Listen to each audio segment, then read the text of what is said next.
I haven't cried like that in a long time.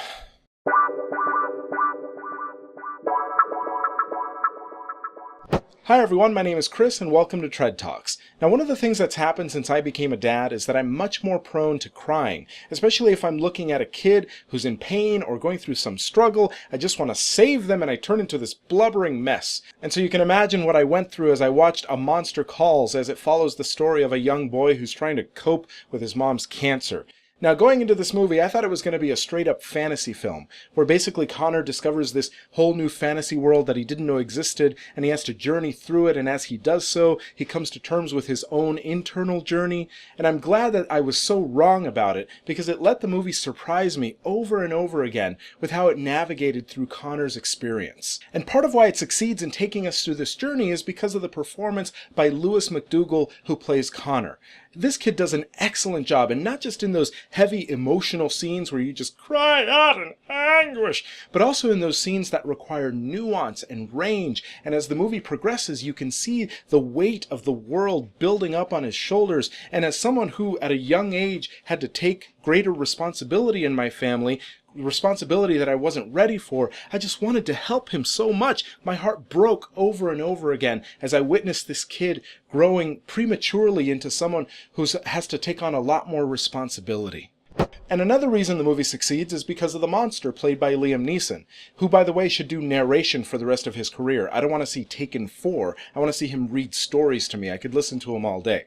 But without giving too much of it away, the purpose that the monster serves in the narrative is to help Connor come to terms with and understand the complexities of what he's going through. But it's really smart because at the same time, it gives us a window into that experience that Connor is going through. And so we get to understand a character as they themselves are trying to make sense of the world. And it keeps us intrigued and wanting to see what's going to be revealed next. Now, I do have one nitpick. Pretty much everyone's performance was really strong in the movie, but I had a hard time with any scene involving Sigourney Weaver, because she's trying to do a British accent and she's not really succeeding at it. If you want to get a sense of how off it was, go look up on YouTube Michael Caine trying to do a southern accent in Hurry Sundown, and his performance there is about as off as hers sounds in this one. But you know what? That's nothing compared to how successfully this movie takes us on a painful but ultimately satisfying journey. And I was thinking to myself, would this movie work without the monster?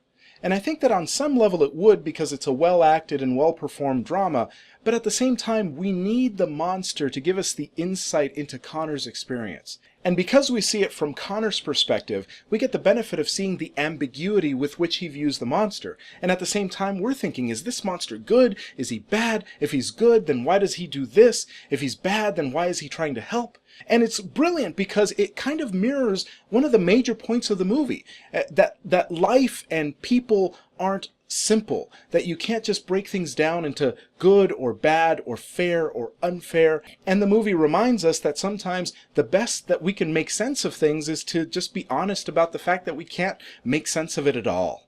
So if you can't tell, I think this movie is worth watching in theaters. Unfortunately, the day that I saw it was the last day before it got replaced with monster trucks. So there you go, another example of life not being fair. Okay, so that's A Monster Calls. Now usually I give you an option between two movies as the next review, but I've already got the next review lined up. I'm taking control, and I watched M. Night Shyamalan's Split, and I can't wait to tell you about it in the near future. Oh, and I also made it to 100 subscribers, so thank you to everyone who was a part of that original 100. What that means for the channel is that the channel can go from being identified by a cryptic code like this to something a lot more sensible like this. So thank you for being a part of that. Now in the meantime, let me know in the comments what was the last movie that you cried at, and I'll let you know if I cried at it too. I probably did, especially if it was released in the last 3 years.